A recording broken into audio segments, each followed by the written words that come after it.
India is facing a severe and worsening water crisis. खेती फेर ही हुई जो पानी से पानी साडा बहुत नीचे चला जा रहा है. The water stress can impact agriculture production. It can impact water supply for drinking water needs. As the world's most populous country builds dams and reservoirs to quench its thirst for water, so rainfall needs to be harvested where it falls, stored and recharged into the groundwater. will water insecurity put India on a path of conflict with its neighbours, with whom it shares rivers and streams? The Pakistani government made water as a point where they described it as an act of war.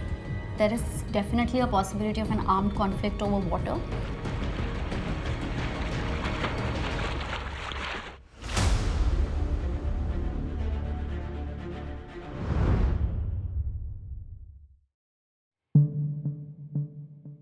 Here, in the Indian state of Punjab, known as the country's breadbasket, water is life.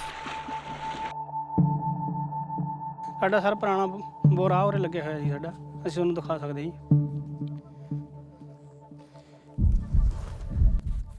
ਇਹ ਸਾਡਾ bore ਪੁਰਾਣਾ ਜੀ ਮੇਰੇ father ਸਾਹਿਬ ਨੇ ਲਾਇਆ ਸੀਗਾ ਜੀ 2003 ਦੇ ਵਿੱਚ ਜੋ ਕਿ ਹੁਣ ਇਹ ਇੱਥੋਂ 320 ਫੁੱਟ ਡੂੰਘਾ ਜੀ. ਇਹਦਾ ਪਾਣੀ ਖਰਾਬ ਹੋ ਗਿਆ ਬੰਦ ਹੋਣ ਹੋ ਗਿਆ. ਹੁਣ ਅਸੀਂ ਨੇ ਨਵਾਂ ਬੋਰ ਲਗਾਇਆ ਹੈਗਾ 2024 ਦੇ ਵਿੱਚ. Canals like these crisscross the state, irrigating tens of thousands of farms. Where the canals do not reach, people drill bore wells into the earth to tap groundwater.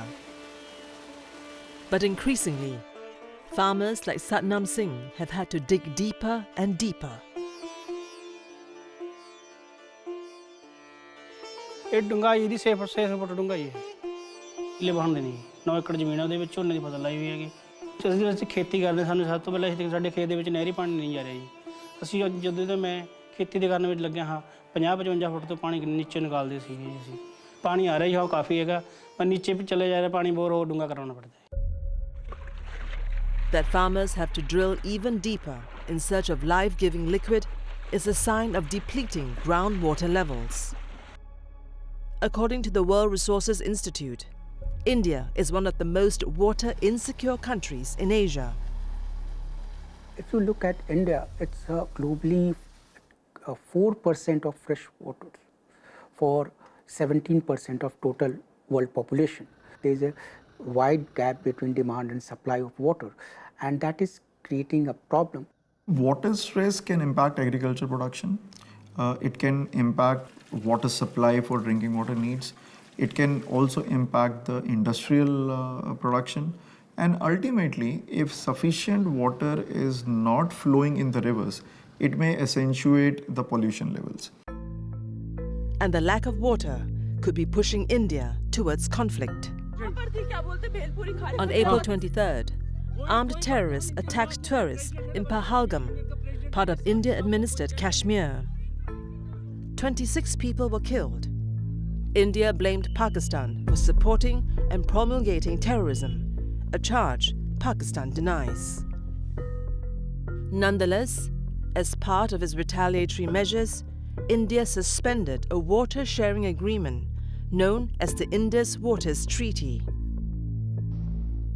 The Indus Waters Treaty of 1960 will be held in abeyance with immediate effect until Pakistan credibly and irrevocably abjures its support for cross-border terrorism. Terrorism has been an issue of grave concern to India throughout, and we've seen consistent several terrorist attacks, in fact, emanating from Pakistani soil over the years. And that was a kind of a strategic signaling towards Pakistan that if you do not act, then we will have to take measures. And that's what transpired when this treaty was actually put in abeyance. At the heart of this dispute is the Indus River. Though it originates in India and China, most of this vital waterway flows through Pakistan. The river is fed by the eastern rivers, the Ravi, the Sutlej, and the Bias, and the western rivers, the Chenab, the Jhelum, and the Indus. To govern the share of this vital resource, the Indus Waters Treaty was signed in 1960 between India and Pakistan. Under the Indus Waters Treaty, Pakistan received unrestricted use of the western rivers, which India is obligated to let flow. Despite the frequent episodes of conflict between India and Pakistan, the water sharing agreement held.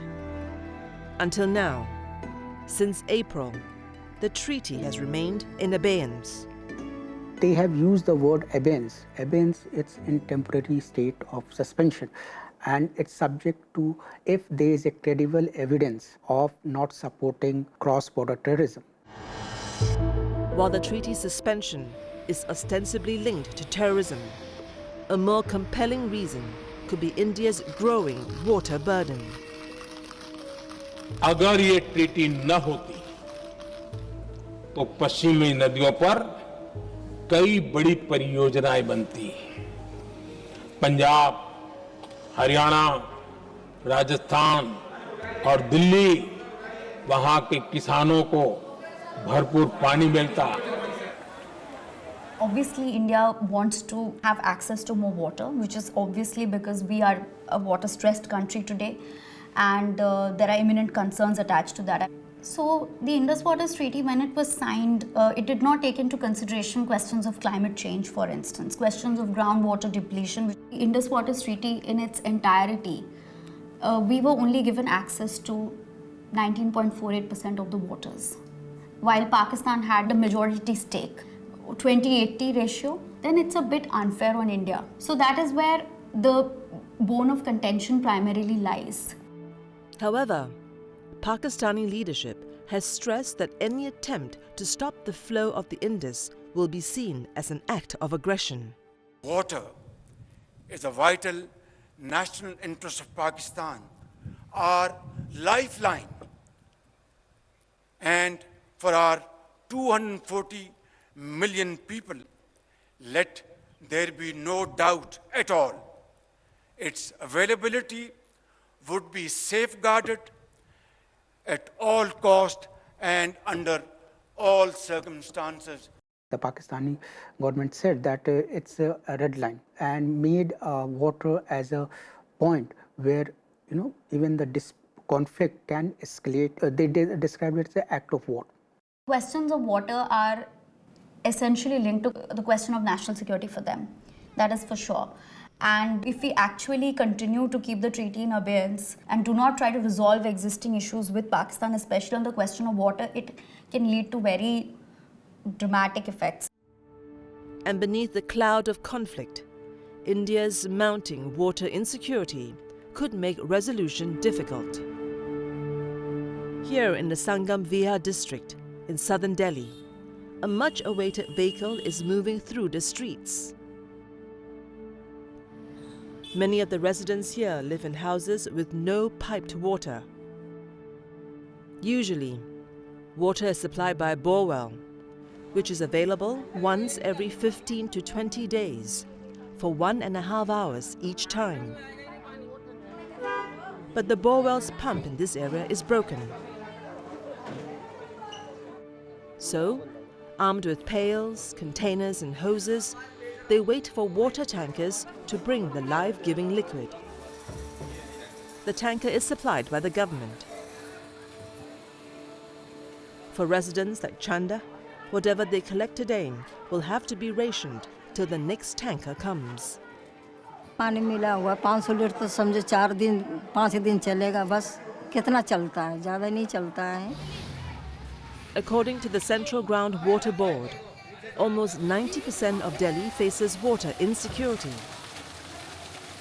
Water security means having enough adequate amount of water to satisfy human needs, socio-economic needs, and also to support industrial production without causing any damage to anyone. About 10 to 12% of Delhi's water comes from the ground. Other sources include rivers and reservoirs. पीने का अगर आ जाता मोल तो लिए, नहीं तो यही पानी में गुजारा कर लेते हैं, गर्म कर कर के पी लेते हैं लड़कन बच्चे। अब क्या कर सकते हैं, अब गरीबी इतना तो है ही नहीं कि इधर उधर, यही तो बहुत मुश्किल से होता है हम लोग के। किस चीज़ में यही पानी है कि तकलीफ है, आप कोई चीज़ की नहीं है। पानी नहीं है तो समझो कुछ भी नहीं है। सबसे ज़्यादा तकलीफ पानी के है संगम बिहार में, और कुछ नहीं। By 2030, India's demand could be twice as much as supply, placing hundreds of millions at risk. In the last 2 decades, per capita availability of water in India has declined by 20%. By 2031, per capita water availability is projected to be around 1,300 cubic meters, significantly less than the global average of 5,500 cubic meters. So that is a very concerning situation for India because it has to support population. When I say support population, means domestic consumption, then industrial production. So everything has to be taken care of. I think if you look at all the major industrial belts, they are all water stressed today. Areas around river systems are overpopulated and rivers are unable to cope with the population. Meanwhile, back at his farm, Satnam Singh ponders if he should seek a better life abroad. ਸਭ ਤੋਂ ਵੱਡਾ ਡਰ ਤਾਂ ਇਹੀ ਹੈ ਸਾਡਾ ਵੀ ਆਉਣ ਵਾਲੇ ਸਮੇਂ 'ਚ ਪੰਜਾਬ 'ਚ ਪਾਣੀ ਨਾ ਖਤਮ ਹੋ ਜਾਏ। ਪਾਣੀ ਦਾ ਲੈਵਲ ਸਾਡਾ ਬਹੁਤ ਜ਼ਿਆਦਾ ਨੀਚੇ ਜਾਈ ਜਾਂਦਾ। ਇਸ ਸਾਲ ਜੀ 20 ਫੁੱਟ 30 ਫੁੱਟ 10 ਫੁੱਟ 15 ਫੁੱਟ ਚਲੇ ਜਾਂਦਾ ਹੈ ਨੀਚੇ। So, how did India come to suffer such acute water insecurity? A big piece of the puzzle is related to how the country is fed.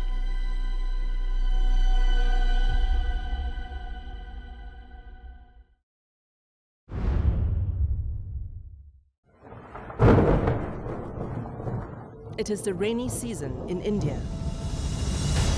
As storm clouds gather overhead, civil servant turned farmer Kahan Singh Panu surveys his paddy fields. You see, Punjab's name is from water, 5 rivers. So you cannot separate Punjab and waters. So if water is there, then Punjab exists. If there is no water, then we have existential crisis. Kahan Singh Panu was formerly the Secretary of the Department of Agriculture in Punjab. These days, he grows his own crops. He also advises other growers. Our crop production in Punjab is the grain bowl of the country. We supply about 25% of food grains to the national kitty in India, although our geographical area is 1.5%.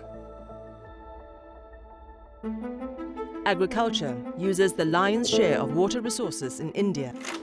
In the decades after independence, India suffered from persistent food shortages, including during twin droughts in 1965 and 1966. Around this time, the country embarked on a green revolution, adopting modern techniques in agriculture. So the first green revolution in 1960s was the green revolution related to wheat production. But India population also grew during this period of time.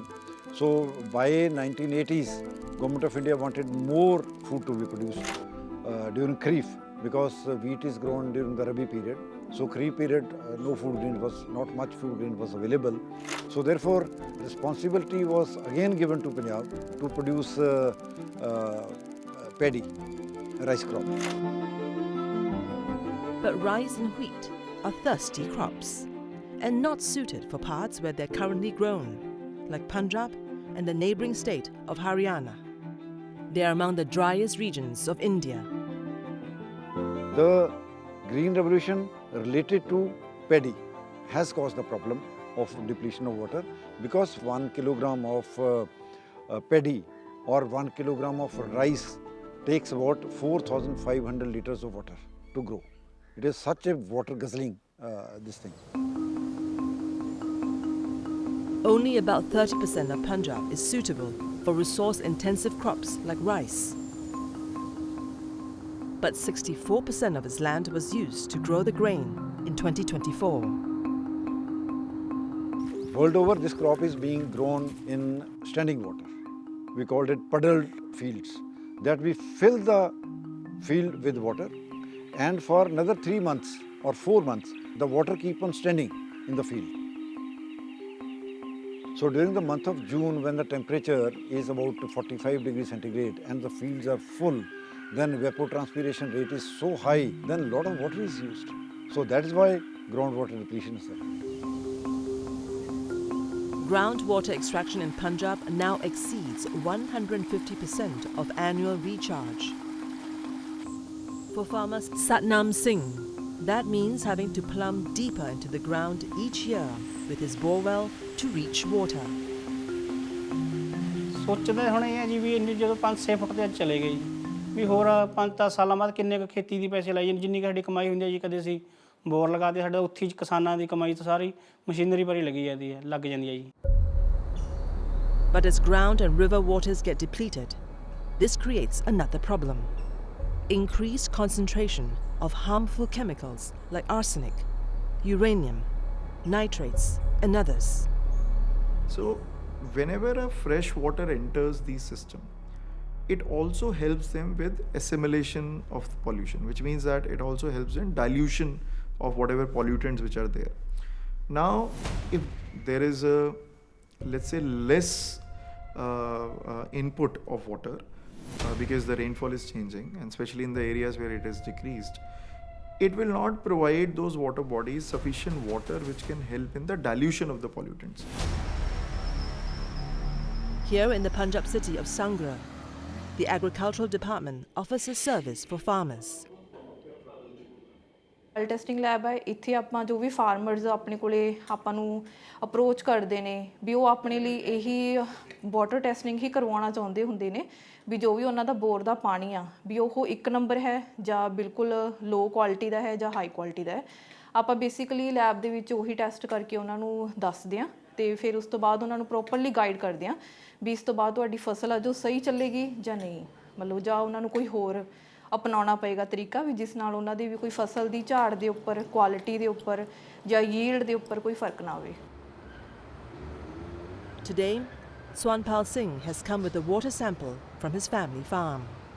मैं हमारे tubewell का पानी check कराने आया हूँ। फसल अच्छी नहीं हो रही।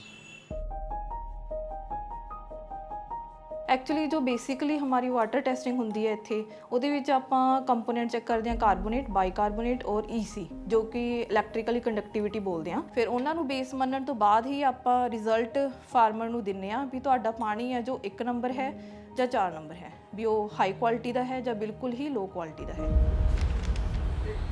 तो आपकी रिपोर्ट में क्या बोला सर? हमारी रिपोर्ट में आया है जो हमारा ट्यूबवेल का पानी है वो अच्छा नहीं है, वो 2 नंबर पानी है, भी धरती की उपजाऊ शक्ति को ख़राब कर रहा है। हमें लगता है खेती ख़त्म ही हो जाएगी, 8-10 साल और चलेगी, उसके बाद फसलें होना बंद हो जाएंगी क्योंकि वो नीचे सा जो नीचे धरती से पानी निकालते हैं 500-600 फीट, वो पानी अच्छा नहीं है फसल के लिए और उसके साथ धरती की उपजाऊ शक्ति भी कम हो रही है। तो मुझे लगता नहीं कि 8-10 साल बाद कुछ फसल होगी।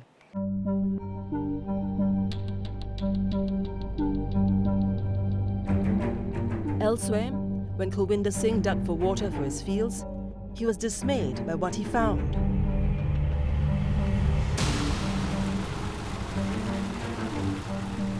तो मैंने ये बोर जो डूंगा करना था, पानी का लेवल नीचे चला गया था, पानी की ज़रूरत थी फसल को, तब ये पानी जरा सी ना ये लाल निकलिया। Kulwinder believes that a nearby chemical factory, which has since been shut, is responsible for the water pollution.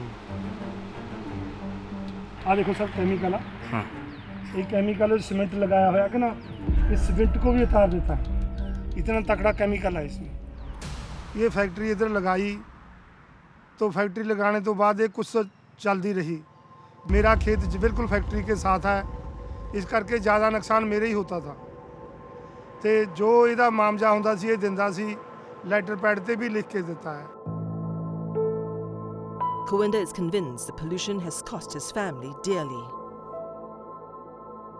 ਉਹਦੇ ਪਾਣੀ ਪੀਣ ਦੇ ਕਾਰਨ ਉਹਨਾਂ ਨੂੰ ਕੈਂਸਰ ਹੋ ਗਿਆ ਤੇ ਗੁਰਦੇ ਖਤਮ ਹੋ ਗਏ। ਇਸ ਕਰਕੇ ਅਸੀਂ ਇਸ ਜ਼ਿਆਦਾ ਕਰਕੇ ਮੈਂ इस खेत ਦੇ ਨਜ਼ਦੀਕ ਕਰਕੇ ਜ਼ਿਆਦਾ ਪੀੜਤ ਮੈਂ ਆ इसका ਆਏ ਤੇ ਚੈੱਕ ਕਰਨ ਵਾਸਤੇ ਉਹਨਾਂ ਨੇ ਕਿਹਾ ਵੀ ਇਹ ਪਾਣੀ ਪ੍ਰਦੂਸ਼ਣ ਬੋਰਡ ਨੇ ਲਿਖ ਕੇ ਲਾਇਆ ਵੀ ਇਹ ਪਾਣੀ ਨਾ ਪੀਣ ਲਾਇਕਾ ਨਾ ਇਹ ਫਸਲ ਲਾਇਕਾ ਵੀ ਇਸ ਕਰਕੇ ਪਾਣੀ ਬਿਲਕੁਲ ਜੂਜ ਆ ਬੰਦ ਕਰੋ ਇਹਦੇ ਹੁਣ ਵੀ ਜਿਹੜੀ ਫਸਲ ਨਿਕਲਦੀ ਆ ਉਹ ਮੰਡੀ 'ਚ ਜਾਂਦੀ ਆ ਕੈਂਸਰ ਵਗੈਰਾ ਬਿਮਾਰੀਆਂ ਫੈਲਦੀਆਂ ਨੇ ਪਰ ਗਵਰਨਮੈਂਟ ਦਾ ਕੋਈ ਵੀ ਧਿਆਨ ਨਹੀਂ ਇਹਨਾਂ ਦਾ With crop failures due in part to the poor quality and quantity of water, many farmers in Punjab are under duress. In the last government survey done in 2019, more than half of agricultural households in Punjab are in debt. And from 2000 to 2018, almost 9 in 10 farmer suicides were debt-related. अभी तो इसको ठेके पे भी नहीं कोई लेंदा हैगा आला कहना यार ना हम बीमार हो जाएंगे मरना है इसलिए इसको कोई लेता नहीं है तो वो हम ही करते हैं जो करते हैं But calls to shift away from rice and wheat have not gained much traction. These crops have a price floor, what is known as a minimum support price. This means that by growing rice and wheat, the government guarantees farmers minimum income. Punjab की धरती है हर चीज़ उगती है उनका जैसे हम आलू लगा दिए तो आलू इतना लग जाएगा वो उसको खरीदने वाला नहीं है वो मिलेगा नहीं रेट वो बोलेगा ले जाओ हमको जीरी चाहिए तो इसका रेट आ फिक्स कराया है जीरी का इसलिए असी जीरी लगाते हैं कणक का फिक्स रेट है तो इसलिए सानू इसका फ़ायदा आता है Meanwhile, in the cities, the situation is just as dire. Last April, reservoir levels across the country dropped to 31%, the lowest in a decade. In 2024, more groundwater was extracted in Delhi than was replenished, reversing 2 years of sustainable use. In March this year, Bangalore experienced a citywide shortage of water as tanker water prices soared. If I talk about states, Punjab, Haryana, Rajasthan, even Delhi, the groundwater is abstracted more than the annual recharge, and that is what defines the overexploitation. Climate change and increased urbanization reduced the replenishment rate for groundwater. I think last year we did one assessment looking at how rainfall is changing in India in the last 40 years. What we found is that certain areas there is a reduction in the overall magnitude of rainfall because of the climate change driven changes to the rainfall. Cities increasingly have built up areas, so the water doesn't get sufficient time to infiltrate because it's blocked. It's a concrete. And even though the monsoon season this year brought torrential rains and floods, the abundance of water does not help in groundwater recharge. The rain is getting more intense, so then it provides less time for the water to infiltrate and percolate, and higher runoff is generated. So that ends up creating a lot of flash floods. As issues around water insecurity swirl, it is causing conflict both among India's own people as well as its neighbour to the northeast, China.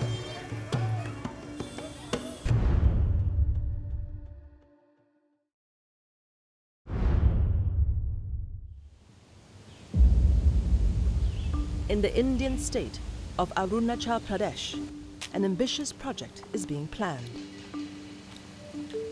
अभी हम लोग जो है ये dam site में जा रहा है और ये जो आप अभी देख रहा है ये सेंट्रल आर्म फोर्स का कैंप है गवर्नमेंट द्वारा डिप्लॉय किया गया है. Here, near the village of Begin, is the site of the proposed Siang Upper Multi-Purpose Project, abbreviated as SUMP.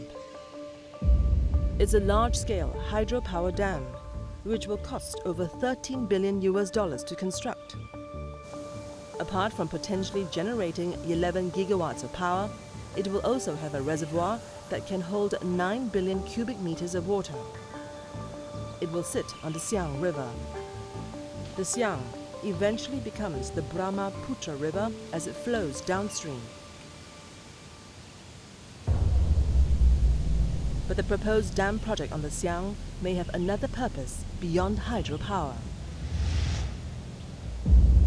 It could be a response to what is happening across the border to the north.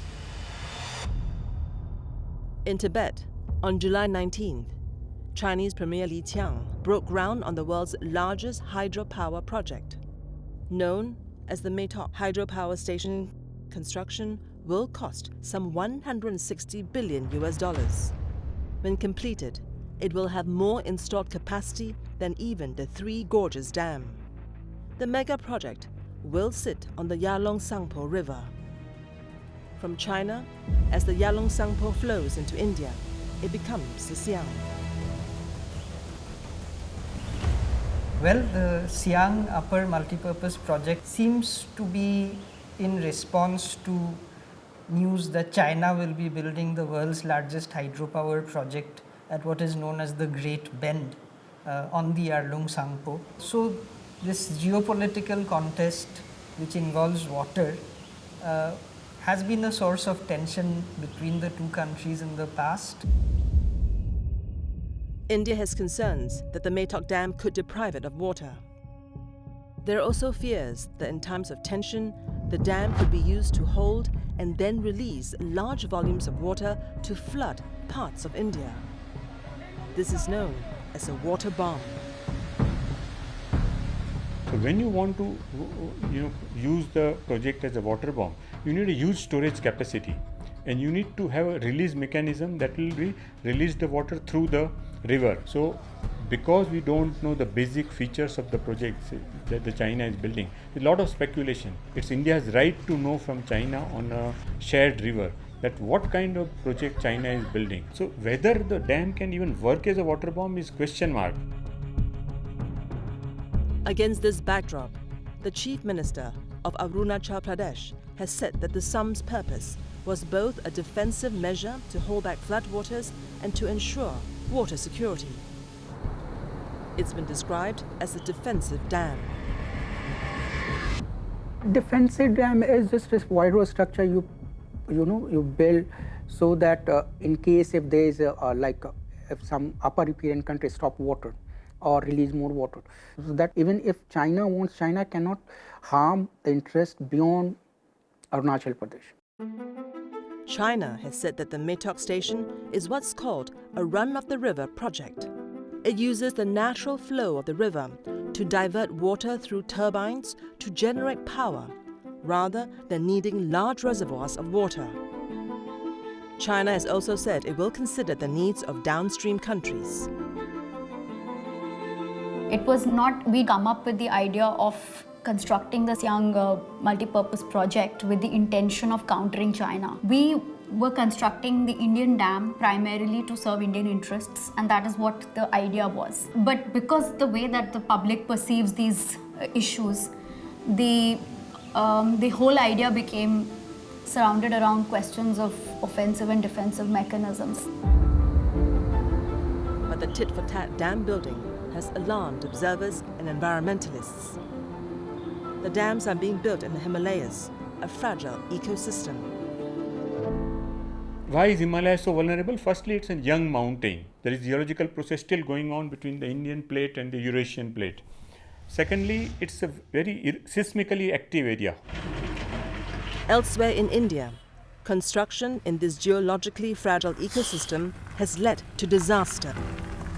In January 2023, parts of the Himalayan town of Joshimath began sinking. Houses toppled, leaving thousands stranded. Then, in November that year, a tunneling project in Uttarakhand collapsed, trapping 41 workers for days. The Himalayas are among the worst places on this planet to build things this big, because a really strong earthquake hits and something could crack, and that would be pretty devastating. The construction of some has agitated the indigenous populations in Arunachal Pradesh. There are around 60,000 people living in the Siang and Upper Siang regions.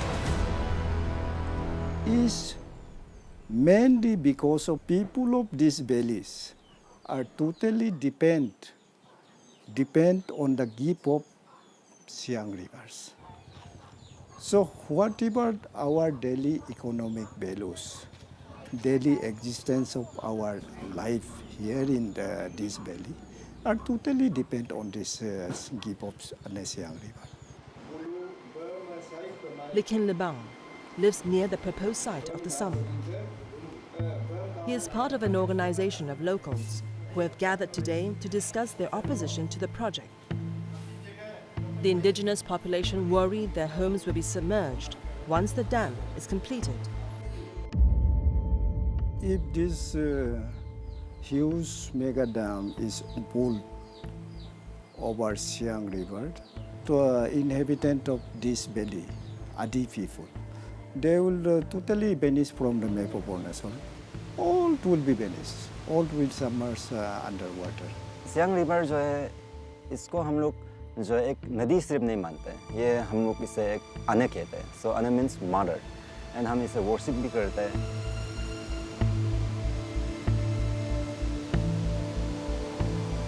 And even जो हम लोग बुजुर्ग लोग जो है, जो लोग मर गया, सबको भी इधर तो गा रहे हैं ना, तो लाइक हम लोग के इतना सारा मेमोरीज, इमोशंस भी इतना सारा है हम लोग का ये ज़मीन में. तो यहाँ से अगर हम लोग यहाँ से निकल जाएंगे तो मतलब फिर हम लोग वो चीज़ का हम लोग वापस रिक्रिएट नहीं कर पाएंगे, क्योंकि वापस वो चीज़ हम लोग का जो लाइफ था पहले का लाइफ वो वापस नहीं आएगा ना, जैसा अभी हम लोग जी रहे हैं. Government of India can give lot of cash to the displaced people, but that cash is ephemeral. It's going to remain for a few years, and then what? Then what? How are they? They know their lifestyle will go away. So, we need to take them into confidence, convince them that okay, they will not be left to just with cash, but they will have an equivalent livelihood. They need to be convinced that this is a good or developmental option for India. The people who tend to be affected are usually the people nearest the project sites, and the people who stand to benefit are usually further away. And so the enthusiasm for these projects tends to increase the further you go from the project site. And these are large construction projects, there's a lot of money to be made, so that is definitely always a motive. The summit is slated to begin construction in 2028. Since May this year, villagers have protested the project. In response, police and paramilitary troops were deployed to the area to maintain law and order. Government का demand ये है कि PFR करना चाहिए बोल के, तो PFR करना है बोलता है, लेकिन जो यहाँ का जो लोकल्स है, यहाँ का जो लोकल्स है, उन लोगों को PFR नहीं चाहिए, क्योंकि उन लोगों का ये डर है कि अगर PFR हो जाता है तो ये डैम जो है आगे बन जाएगा. कुछ दिनों के बाद डॉक्टर ने कहा, No, we are not anti-dam. We are Indian, 100% Indian. We are doing our rights. We never do any types of anti-national work. So we always appeal to the government, please review this proposed mega dam project over Siang River, because everything people of Adi communities are totally depend on the gift of Siang River only. यहाँ dam बनने से आपने समझ लिया होंगे, dam बनने से हम लोग इतना करोड़ों लोग कहाँ रहेगा, हमको कहाँ छिपेगा, हम कहाँ शिफ्ट करेगा. चावल नहीं खाता है तो नहीं मिलता है तो मरना ही पड़ेगा, मरना ही पड़ेगा. और किस लिए आर्म फोर्स लेके जबरदस्ती हम लोग को इस एरिया को बिना पूछते हुए, किस लिए आर्म फोर्स जबरदस्ती गोली लेके बंदूक लेके किस लिए आ रहा है मालूम नहीं. और उतना जबरदस्ती अभी ये होगा, जबर करे ये होगा, जोर लगेगा, हम भी ताकत लगेगा, तो उन लोग भी ताकत लगेगा, तो आदमी का जान जाना ही पड़ेगा. देश के लिए, जमीन के लिए मरना ही पड़ेगा. This tussle between the powers that are whichever party, irrespective of political party, who have been pushing these projects, and the large corporations and the local tribal people. It has been going on for a really long time. Now I'm afraid that with the Chinese, this large project coming up, it has become an issue of national security to some extent, and so now it may be difficult for the locals to keep resisting as they have for the last several decades. While people in this part of India wring their hands over Chinese construction upstream, can India resolve any potential conflict with its neighbours over water?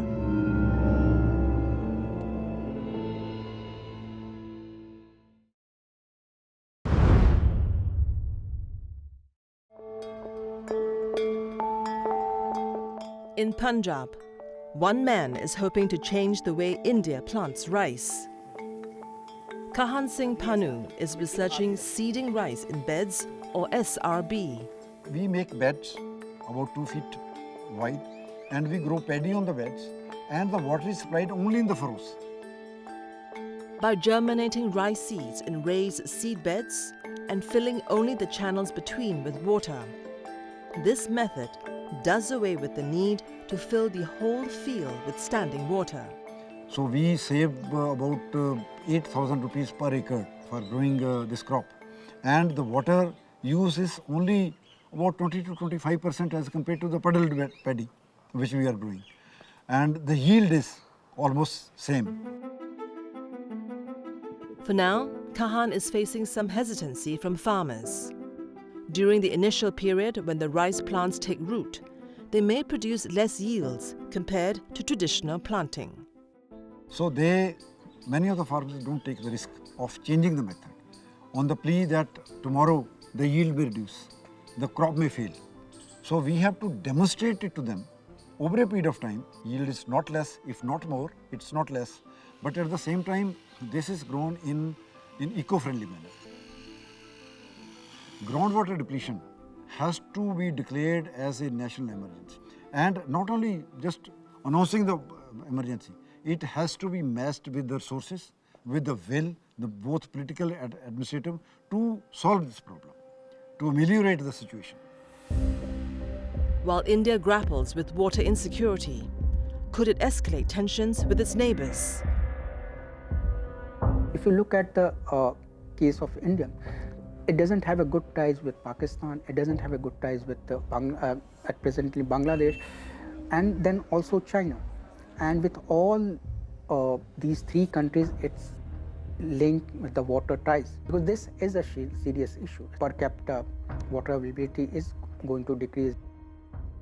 On the Chinese front, recent developments may bode well for resolving any water disputes. Since President Trump's tariffs have forced countries to rethink their options, we've seen that India has warmed up to China and vice versa. The water relationship is a part of the larger relationship between India and China. And if the larger relationship improves, as is happening at the moment, then these things can be dealt with. If you want to reset your ties, if you want to start with the small issues, India and China had MOU on sharing data on Brahmaputra River and Satluj River. Now MOU is expired. It's a doable thing. Means you don't need a much discussion. You just have to agree and then restart this MOU and restart sharing data. But they are yet to start. So, water issue is not only a water issue, it's also linked to the politics.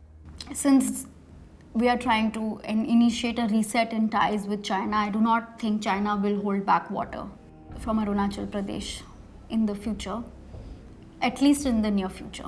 India-China relations are very, very complicated. I do not think India wants to use water as a resource to further the conflicts. Instead, India would like to maintain its ties with China, ensure that water does not become securitized vis-a-vis China as an issue area. India also shares many rivers with its eastern neighbour, Bangladesh. But of the 54 waterways that crisscross both countries, there is a water sharing agreement for only one river, the Ganges, or Padma, as it's known in Bangladesh. The Ganges Water Treaty is set to expire next year. In 1996, when India and Bangladesh signed a treaty, that Ganges Water Treaty, that time Sheikh Hasina was in power, and she was very close to the Indian political establishment. However, in 2024, former Prime Minister Sheikh Hasina was forced to resign after widespread protests. She fled to India. Hasina faces several charges, including crimes against humanity. The public mood in Bangladesh turned sharply against India for harboring the ousted premier. With Hasina, at least India and Bangladesh had a good ties, but with this interim government, they don't have good ties, but they are going to have elections next year. Let's see who comes into power and how that leader is going to engage with the Indian leadership and how they plan this GWT. But perhaps the most difficult dispute to untangle is the one with Pakistan. Pakistan had approached a permanent court of arbitration to mitigate on the Indus Waters Treaty. The court reaffirmed Pakistan jurisdiction and deemed the treaty binding. However, India rejected this and continues to suspend the treaty.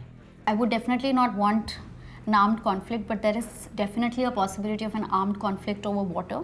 The question with the Indus Waters Treaty, in being in abeyance, naturally Pakistan can use it as a tool to say that yes, we will also go kinetic.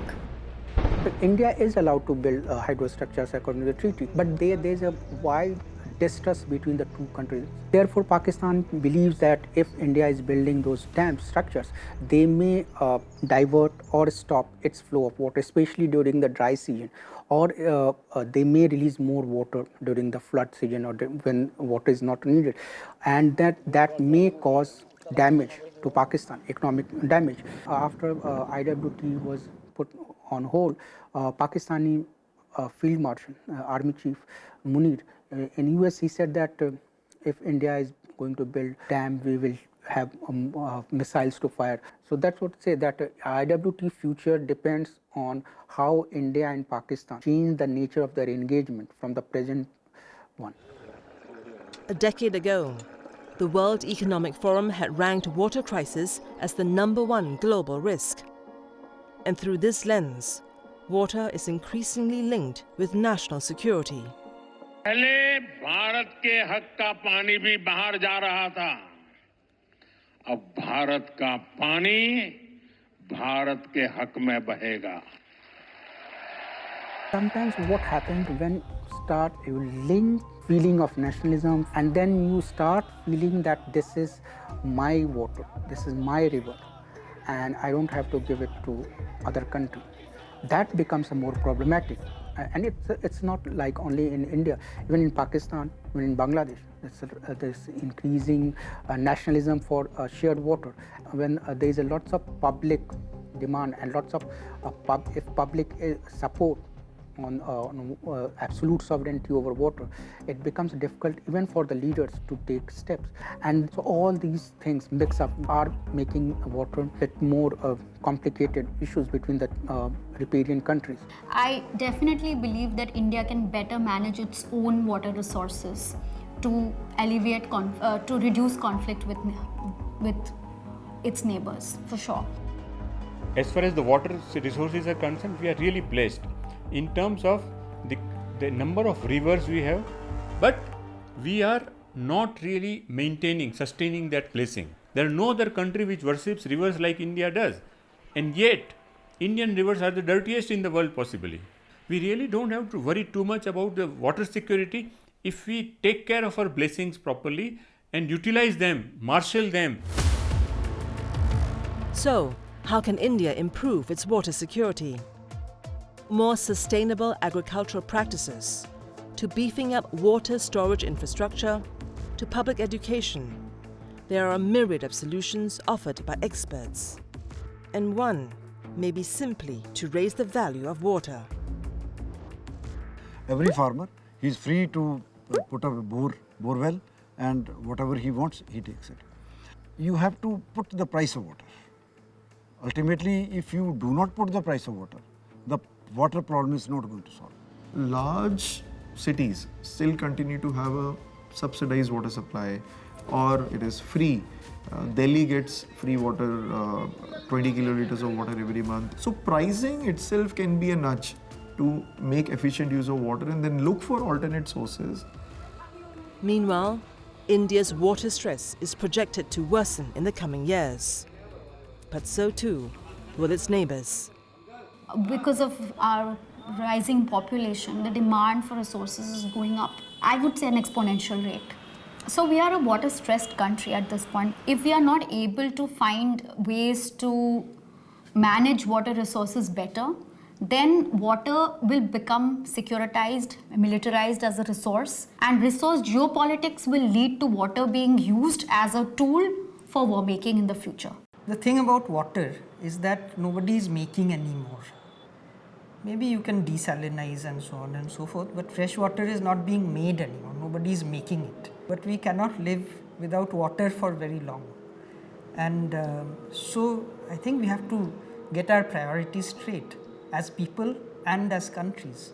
And these short-sighted political, economic viewpoints which just look at the next election or the next year's balance sheet will get us all killed.